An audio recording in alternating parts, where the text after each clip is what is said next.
Hey y'all, Jeremy James here, the Bourbon Realtor, coming at you from Barstools Bourbon, and today we're tasting the one, the only, the infamous Willett Pot Still.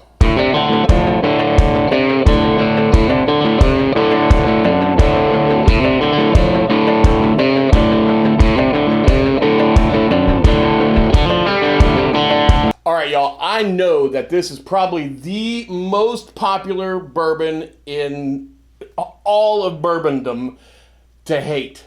Everybody loves hating on it. It's just one of the ones that's easy to kick around and everything else. And I figured it's about time we actually sit down and do a real review of Willett Pot Still. None of the corniness and joking or anything else that goes along with it, but a serious take on the Willett Pot Still. Now, I will say that I'm not necessarily a fan of some of the purple tops that I've had. Some of the green top ryes, the younger ryes, 4 years-ish, are fine. But Willett, for me, typically is not one of the places where I call home. So I've actually got this one here already poured out. So we'll save a little bit of time with that. Going straight into the visual, the appearance, it's got kind of like a beer color to it, maybe like a Budweiser or something a little bit darker, not quite a Sam Adams or anything like that, but a decent color to it, not crazy, probably medium viscosity. Legs show up pretty decent, pretty quick, but they run. It is, I believe, at, what's the proof on it? 94 proof, so it's not, well, swallowed a frog, I guess. So 94 proof, so not just your low-end 90s. But let's go ahead and see what Willett Pot Still is actually all about. So on the nose, right away I got a little bit more of the esters, more than what I typically find in a lower proof. It's fairly grain forward. Not a lot of oakiness. Some minor sweetness that you can smell in there. Fruitiness, I guess. I'm going to call that a caramel. Like one of those Brock's plastic wrapped caramels, the little square ones, right? And the rest of that's just fresh 2x4, or fresh oak 2x4 rather. With a little bit of citrus and some pepper.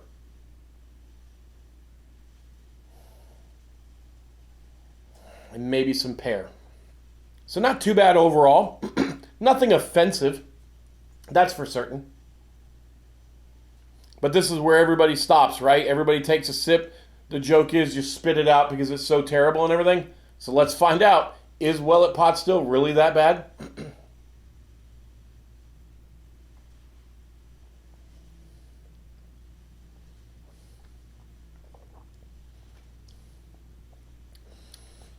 Well, on first sip, no, it's not really that bad. Definitely have a lot of rye notes in there. Not as sweet as I typically look for. I like a nice Michter sweetness, raisins and butterscotch. But that was first sip. Let's keep going.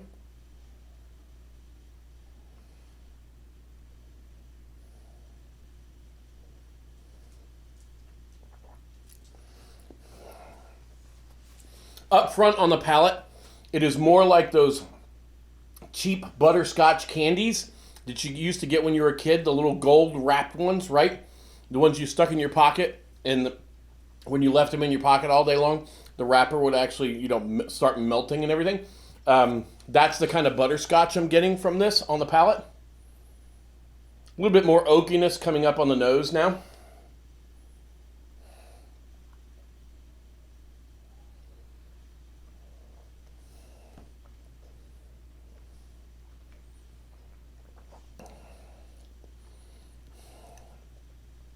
The finish tends to be a little bit more rye centered. Not quite pine needles. I think some people would call this dill, but I wouldn't call it like an Elijah Craig type of deal for their rye.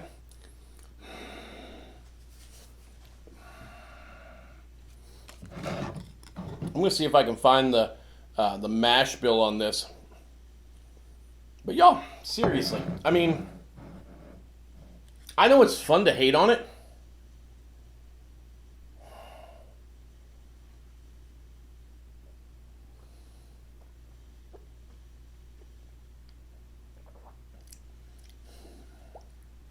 It's not bad.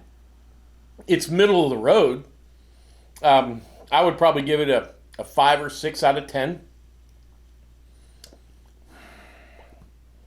I mean, it's just ends up on the lower side, the thinner side.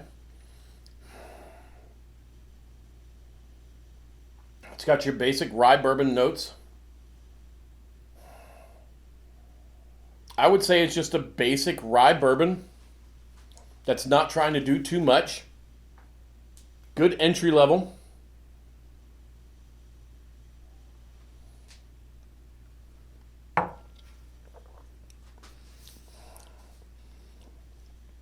A little bit of almost like saltiness on the finish.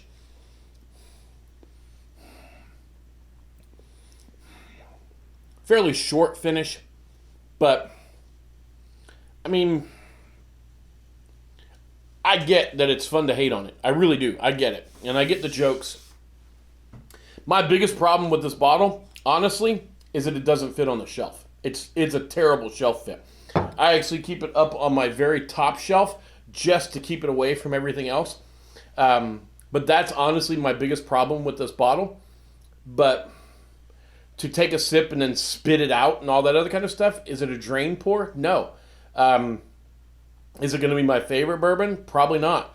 I don't get all the, well, I do get all the jokes. I mean, it's funny, it's whatever.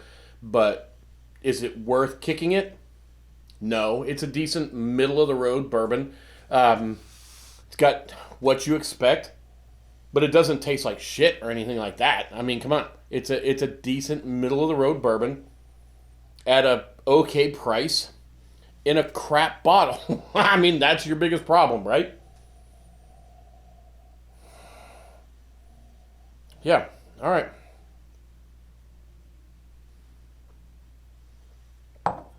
So, buy, bar, or pass. I mean, whatever. If you're looking for an entry-level bourbon, you're looking for something on the cheaper side in a kind of cool bottle, fine, pick one up. If you're looking to diversify your bar, fine, pick one up. If you're looking for award-winning, it's probably not here, but it's not terrible. It just isn't terrible. It's not my favorite. So I'm literally, I mean, for me, I'm a pass on it as far as picking up another bottle. But as far as it being the worst bourbon to ever hit the market, not even close. Not even close. All right, y'all. I'm Jeremy James, the Bourbon Realtor.